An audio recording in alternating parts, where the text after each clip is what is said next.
He really doesn't care. Why is he the one that said it and the one that keeps bringing it up? Why do you believe it's appropriate to weigh in on the racial identity of your opponent? I don't, and I don't care. I don't care what she is. I don't care. You make a big deal out of something. I couldn't care less. Whatever she wants to be is okay with me. But those were your words, so I'm asking... I don't know. I mean, all I can say is I read where she was not black, that she put out, and I'll say that. And then I read that she was black, and that's okay. Either one was okay with me. That's up to her. That's up to her. Vice President Harris, your thoughts on this?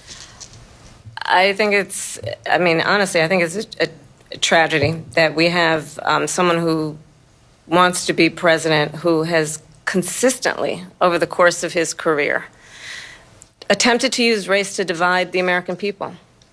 You know, I do believe that the vast majority of us know that we have so much more in common than what separates us, and we don't want this kind of approach that is just constantly trying to divide us, and especially by race. And let's remember how Donald Trump started. He was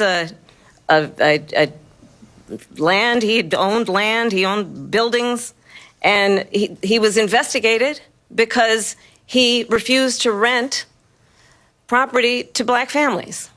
Let's remember, this is the same individual who took out a full-page ad in the New York Times calling for the execution of 5 young black and Latino boys who were innocent, the Central Park 5.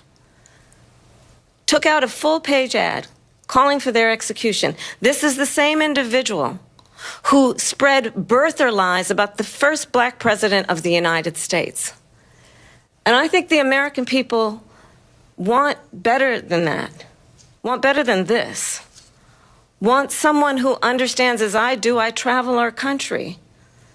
We see in each other a friend. We see in each other a neighbor. We don't want a leader who is constantly trying to have Americans point their fingers at each other.